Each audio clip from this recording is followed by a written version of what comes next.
আসসালামু আলাইকুম। মেজাজ সোহেল অভিযাত্রীর পক্ষ থেকে আপনাদেরকে স্বাগত জানাচ্ছি। আমরা এটা হচ্ছে যে রেকর্ডেড ভিডিও, আমরা যে কোনো ফ্লাইটের আগে হচ্ছে সাধারণত হচ্ছে যে ভিডিওগুলো করে থাকি, কারণ আমরা যেভাবে পাঠাই ক্লায়েন্টের সাথে যে কথাবার্তা হয়েছে সেগুলো বলা থাকে। আমরা নিউজিল্যান্ডে ফ্লাইটটি করতে যাচ্ছি। সোহেল হোসেন হাজীগঞ্জ চাঁদপুরে বাড়ি, এবং সেখানে গিয়ে সে যে কাজ করবে ফার্ম হাউসে কাজ করতে হবে, এটি তাকে বলা হয়েছে। এখন সোহেল হোসেন বেসিক্যালি আমাদের কাছে বেশ কিছুদিন আগে থেকেই আমাদের সাথে বিভিন্ন পারপাসে কথাবার্তা বলে। সেও অস্ট্রেলিয়াতে যেতে চেয়েছিল, বাট অস্ট্রেলিয়ার ফ্লাইটগুলোতে দেরি হওয়ার কারণে আমরা হচ্ছে তাকে নিউজিল্যান্ডে পাঠাবার জন্য সিদ্ধান্ত নিই, এবং তার সাথে কথা অনুযায়ী আমরা হচ্ছে নিউজিল্যান্ডের ফ্লাইটটি করতে যাচ্ছি। এবং সেও অনেকদিন থেকে আমাদের পিছনে ছিল এবং আমাদের প্রতি আস্থা রাখছে। যারা বেসিক্যালি আস্থা রাখে তারা হচ্ছে যে আল্লাহ তার জন্য একটা না একটা ওয়ে বের করে দেয়।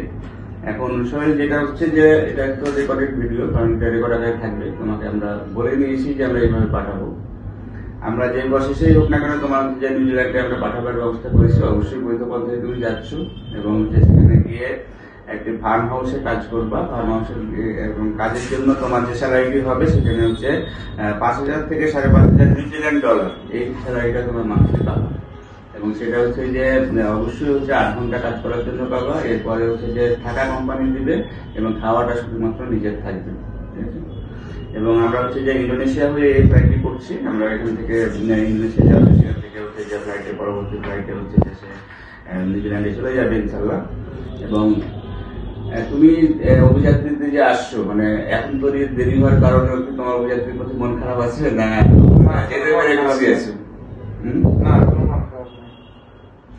এখন আমরা যে ক্লায়েন্টের সাথে কথা বলি ভাই, এটাকে তুমি মনে করো যে আমাদের উপর বিরক্ত আছো নাকি না যেতে পারতেছো বলে খুশি? বিরক্ত হবো কেন, যেতে পারতেছি, এটা তো অনেক কিছু। বেসিক্যালি হচ্ছে যে আমরা যখনই আমরা কাউকে পাঠাই, আমরা হচ্ছে যে এগ্রিমেন্ট পেপার গুলি থাকে সেখানে ডিটেলসটি লেখা আছে। আমরা ওর সাথে এগ্রিমেন্টটি সম্পূর্ণ করেছি এবং এখন যে পাঠাতে যাচ্ছি সেখানে সে এখান থেকে ইন্দোনেশিয়াতে গিয়ে তারপরে সে হচ্ছে যে নিউজিল্যান্ডে চলে যাবে এবং স্যালারির ব্যাপারটি ঠিক থাকবে। এখন একটি কথা আমরা বলে নিতে চাই, সেটা হচ্ছে যে আমরা যে তোমার পাঠাইলাম ওখানে যে তোমার 2 বছরের সেই কোম্পানিতে চাকরি করা এবং আদার্স যে আনুষঙ্গিক যে ভিসা এক্সটেনশন করা সবকিছুই আমরা হচ্ছে যে আমরা অবশ্যই অভিযাত্রীর পক্ষ থেকে আমরা দায়িত্ব পালন করবো। বাট এই সত্যটা বিলীন হয়ে যাবে যদি তুমি মনে করো যে আমাদের দেওয়া কোম্পানিতে কাজ না করে তুমি হচ্ছে যে অন্য কোনো কোম্পানিতে চলে গেলে, ঠিক আছে? অথবা তুমি হচ্ছে ওখান থেকে অন্য কোনো দেশে যাওয়ার জন্য মানে অবৈধ কোনো পন্থা অবলম্বন করার কারণে তোমাকে আইন শৃঙ্খলা বাহিনী তোমাকে যদি কোনো কারণে ব্লক করে দেয় বা মনে করো যে তোমার তাদের নিয়ম ভাঙার কারণে যদি তোমার ভিসা ক্যান্সেল করে দেয়, তাহলে কিন্তু আমাদের অভিযাত্রীর পক্ষ থেকে কোনো প্রকারের কোনো লায়াবিলিটিস নেওয়া হবে না।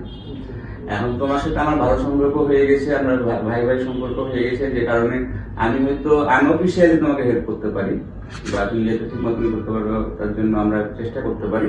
বাট আমাদের এই চুক্তি অনুযায়ী কিন্তু তুমি অন্যভাবে তুমি নিজের ইচ্ছায় যদি কোনো কিছু করো, তাহলে কিন্তু এটাতে কোনো প্রকারের কোনো দায় দায়িত্ব অভিযাত্রী নেবে না এবং এটা নিয়ে তুমি কোনো ক্লেমও করতে পারবে না, ঠিক আছে?